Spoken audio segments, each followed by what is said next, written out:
अच्छा, एक बात सोचिए।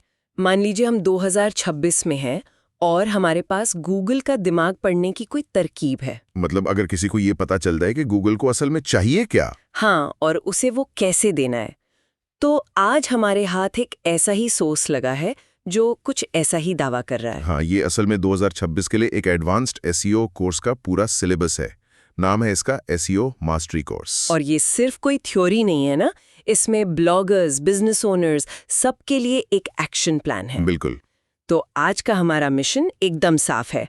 हम इस भारी भरकम सिलेबस को डिकंस्ट्रक्ट करेंगे और इसके जो सबसे गेम चेंजिंग आइडियाज हैं उन्हें निकालेंगे। मतलब 2026 में एसईओ का गेम असल में बदल कैसे रहा है। एग्जैक्टली। चलिए इसकी गहराई से पड़ताल करते हैं। चलिए, तो सबसे पहले चलिए नींव से शुरू करते हैं। मॉड्यूल 1 और 2 में ये साफ लिखा है कि एसईओ अब सिर्फ कीवर्ड्स भरने का खेल नहीं रहा। नहीं, बिल्कुल नहीं। अब ये समझना जरूरी है कि सर्च इंजन एक तरह से सोचते कैसे हैं। लेकिन जो सबसे चौंकाने वाली बात है वो है एआई और एसईओ का संगम।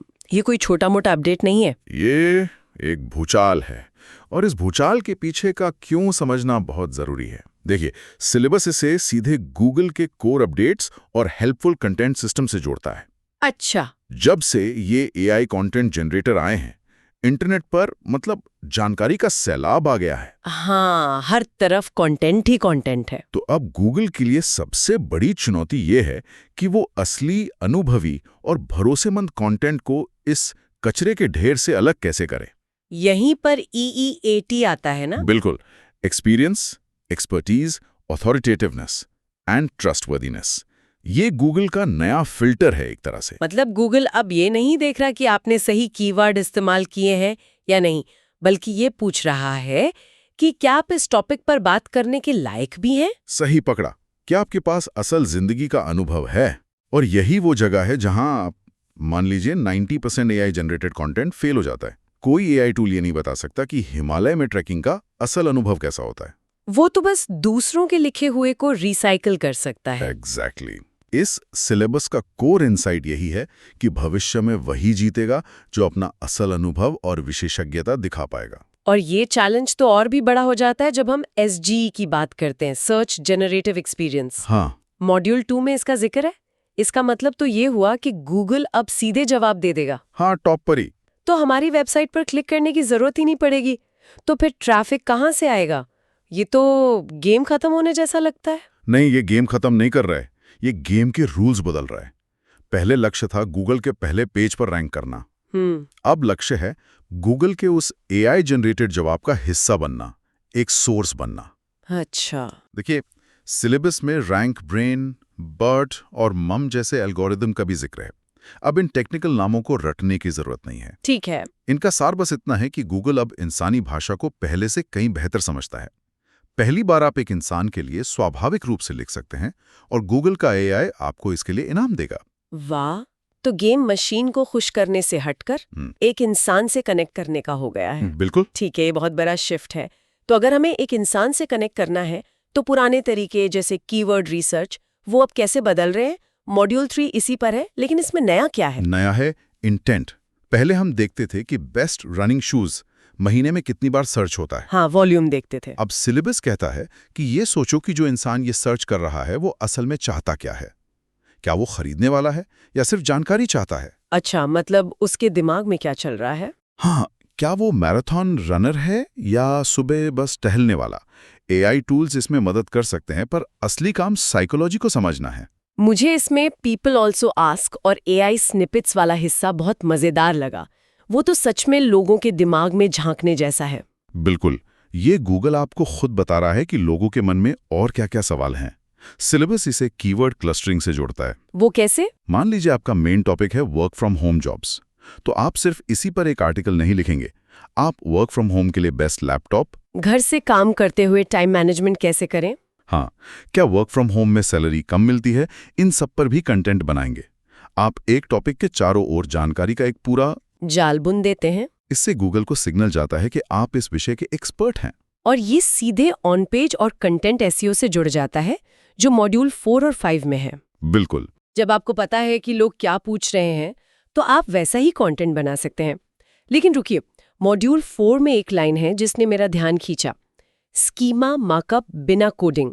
ये क्या चीज़ है? मुझे हमेशा लगता था कि इसके लिए डेवलपर की ज़रूरत पड़ती है। यही तो गेम चेंजर है। देखिए, स्कीमा मार्कअप गूगल से सीधे सीधे बात करने का एक तरीका है। आप उसे बताते हैं कि ये एक रेसिपी है, इसमें इतना टाइम लगता है, इतनी कैलोरीज हैं। अच्छा। या ये एक प्रोडक्ट है, इसकी ये रेटिंग है, ये कीमत है। पहले इसके लिए कोडिंग लगती थी, पर अब कई टूल्स आ गए हैं जो ये काम बिना एक भी लाइन कोड लिखे कर देते हैं। तो ये एक नॉन टेक्निकल ब्लॉगर या बिजनेस ओनर के लिए बहुत बड़ी पावर है। बहुत बड़ी। आप गूगल को अपना कंटेंट बेहतर तरीके से समझने में मदद कर रहे हैं। और मॉड्यूल 5 में एक बहुत बड़ा सवाल उठाया गया है। ऐसा कंटेंट कैसे बनाएं जो इंसान और एआई दोनों को पसंद आए? यहाँ एआई डिटेक्शन से बचने की भी बात की गई है। तो क्या इसका मतलब ये है कि हमें एआई का इस्तेमाल ही नहीं करना चाहिए? नहीं, इसका मतलब है कि एआई का इस्तेमाल एक असिस्टेंट की तरह करना है, राइटर की तरह नहीं। आप आइडियाज के लिए, रिसर्च के लिए या अपने पहले ड्राफ्ट के लिए एआई का इस्तेमाल कर सकते हैं, लेकिन उसमें अपना अनुभव, अपनी कहानी, अपना नजरिया वो डालना ही पड़ेगा। मतलब एआई से आउटलाइन बनवाइए, लेकिन कहानी खुद लिखिए। बिल्कुल, यही वो हेल्पफुल कंटेंट स्ट्रक्चर है जो इंसान को पढ़ने में अच्छा लगता है और एआई को भी समझ आता है। लक्ष्य सिर्फ कंटेंट बनाना नहीं, बल्कि टॉपिकल अथॉरिटी बनाना है। अपने फील्ड का वो नाम बनना जिस पर लोग और गूगल दोनों भरोसा करें। एग्जैक्टली। ठीक है, मान लिया कि मेरा कंटेंट बेहतरीन है, मैंने लोगों का इंटेंट भी समझ लिया, लेकिन अगर मेरी वेबसाइट ही कछुए की तरह चलती हो या मोबाइल पर खुलने में 10 मिनट लगाती हो, तो क्या गूगल मुझ पर भरोसा करेगा? नहीं करेगा। मुझे लगता है ये हमें टेक्निकल एसईओ की दुनिया में ले जाता है। मॉड्यूल 6 में इसका जिक्र है। ईमानदारी से बताइए, क्या ये एक ब्लॉगर या छोटे बिजनेस ओनर के लिए बहुत ज्यादा टेक्निकल और डरावना नहीं है? ये एक बहुत वाजिब सवाल है और सिलेबस इसे समझता है, इसीलिए वो कुछ बेसिक चीजों पर फोकस करता है। सबसे पहली है वेबसाइट की स्पीड। हाँ, ये तो जरूरी है। एक स्टडी के मुताबिक अगर आपकी साइट 3 सेकंड से ज्यादा लेती है तो लगभग 40% लोग उसे बंद कर देते हैं। ओह! यहाँ कोर वेब वाइटल्स का जिक्र है। इसे आसान भाषा में समझें तो ये आपकी वेबसाइट का यूजर एक्सपीरियंस रिपोर्ट कार्ड है। क्या पेज जल्दी लोड होता है? क्या बटन पर क्लिक करते ही वो काम करता है? अच्छा। या पेज लोड होते समय विज्ञापन या तस्वीरें ऊपर नीचे कूदती तो नहीं है? हाँ, जिससे यूजर गलती से कहीं और क्लिक कर दे, ये सब उसमें आता है। और मोबाइल फर्स्ट इंडेक्सिंग भी है।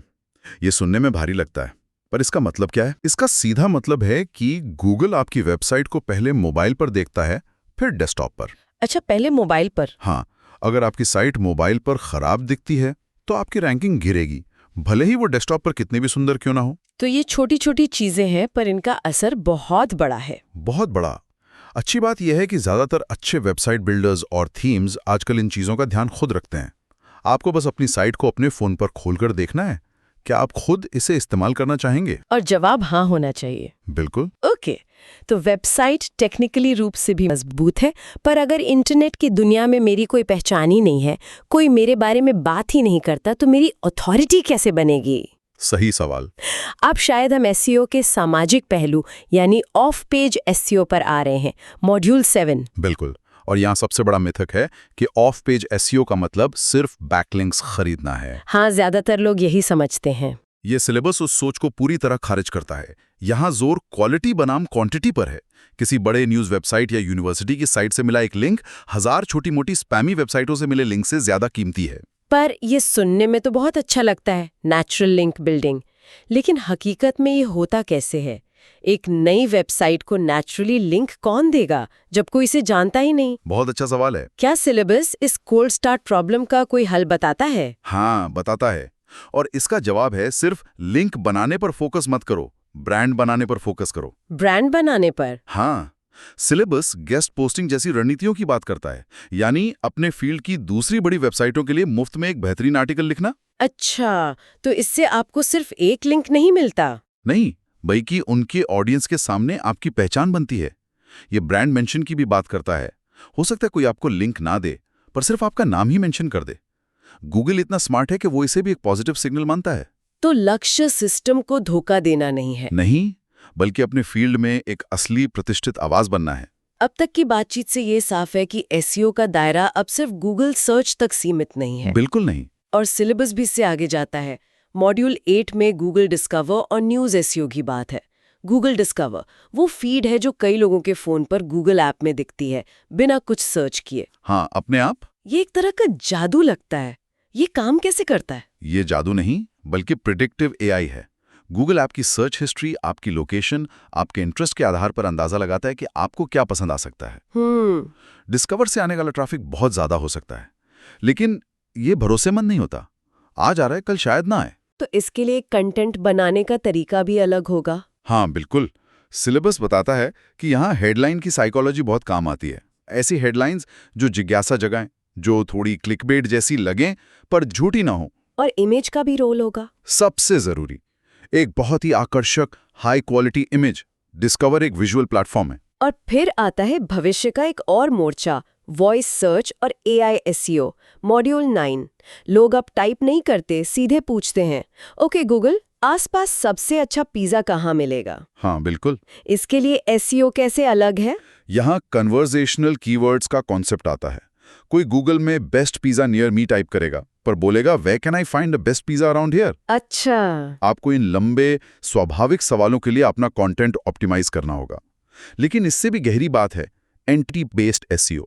ओके, ये एंटिटी बेस्ड एसईओ सुनने में बहुत कॉम्प्लेक्स लगता है। क्या आप इसे एक असली उदाहरण से समझा सकते हैं? मान लीजिए मेरी एक लोकल बेकरी है। चंगे। वो कैसे? आप बर्थडे केक के इतिहास पर कंटेंट बनाएंगे। आप अलग अलग तरह की फ्रॉस्टिंग के बारे में लिखेंगे। बटर क्रीम बनाम फॉन्डेंट। हाँ, आप दिल्ली के लोकल पार्टी सप्लायर से लिंक करेंगे और शायद एक पोस्ट इस पर भी लिखेंगे कि दिल्ली में बच्चों की बर्थडे पार्टी कैसे प्लान करें। तो अब मैं सिर्फ एक केक की दुकान नहीं हूँ। नहीं, आप सेलिब्रेशन के टॉपिक पर एक लोकल अथॉरिटी बन गए हैं। गूगल अब आपको सिर्फ एक कीवर्ड से नहीं, बल्कि एक पूरी एंटिटी यानी एक कॉन्सेप्ट से जोड़कर देखता है। यही भविष्य है। वाह, मतलब शब्दों के तार से आगे बढ़कर कॉन्सेप्ट्स का जाल बुनना। तो इतनी सब मेहनत के बाद कोई ये कैसे जानेगा कि ये सब काम कर भी रहा है या नहीं? सही सवाल। यहाँ एनालिटिक्स यानी मॉड्यूल 10 की भूमिका आती होगी। बिना डेटा के आप अंधेरे में तीर चला रहे हैं। सिलेबस गूगल सर्च कंसोल और GA4 जैसे टूल्स पर फोकस करता है। क्या सर्च कर रहे हैं और कौन से पेज अच्छा परफॉर्म नहीं कर रहे हैं? बिल्कुल। और GA4 आपका बिजनेस एनालिस्ट है। वो बताता है कि लोग आपकी साइट पर आने के बाद क्या करते हैं, कहां से आते हैं, किस पेज पर ज्यादा समय बिताते हैं और कहां से चले जाते हैं। और ये सब उस बड़ी तस्वीर से जुड़ता है जो मॉड्यूल 11 का फोकस है। इससे करियर बनाना, ये पैसा कमाना। क्योंकि आखिर में कई लोगों का लक्ष्य यही है। बिल्कुल। ये कोर्स सिर्फ एसईओ सिखाकर नहीं छोड़ता। ये ब्लॉगिंग, एडसेंस, एफिलिएट मार्केटिंग और फ्रीलांसिंग से कमाई का एक पूरा रोड मैप देता है। अच्छा, तो ये बिजनेस साइड को भी कवर करता है। हाँ, ये क्लाइंट कैसे ढूंढें, अपनी सर्विस की प्राइसिंग कैसे करें और एक मजबूत पोर्टफोलियो कैसे बनाएं, इन जैसे बिजनेस पहलुओं पर भी बात करता है। ये दिखाता है कि इस सारे ज्ञान का असली दुनिया में इस्तेमाल कैसे करना है। ये ज्ञान को एक्शन में बदलने का एक खाका है। बिल्कुल। तो 2026 के इस एसईओ सिलेबस की इस गहरी पड़ताल के बाद मेरे लिए जो सबसे बड़ा निष्कर्ष है वो है अनुकूलन, अडेप्टेबिलिटी। एसईओ अब नियमों की कोई किताब नहीं है, बल्कि इंसानी रचनात्मकता, यूजर के इरादे और आर्टिफिशियल इंटेलिजेंस के बीच एक लगातार चलने वाला डांस है। बिल्कुल सही। मुख्य संदेश यही है, अथॉरिटी बनाओ, सच में उपयोगी कंटेंट बनाओ और अपनी वेबसाइट को तकनीकी रूप से मजबूत रखो। और साथ ही इस बात पर लगातार नजर रखो कि एआई सर्च की दुनिया को कैसे बदल रहा है। ये एक मैराथन है, 100 मीटर की दौड़ नहीं। सोचने के लिए एक अंतिम विचार छोड़ जाते हैं। ये सिलेबस गूगल के एआई के साथ काम करने पर बहुत जोर देता है। हाँ, ये बहुत जरूरी है। जैसे जैसे सर्च एआई के साथ एक बातचीत बनती जाएगी, क्या एसईओ का असली लक्ष्य पेज पर रैंक करने से बदलकर एआई के जवाब के लिए एक विश्वसनीय सोर्स बनने तक पहुंच जाएगा? अगर ऐसा होता है तो भविष्य में हम जानकारी को बनाने और उसकी संरचना करने के तरीके को कैसे बदलेंगे?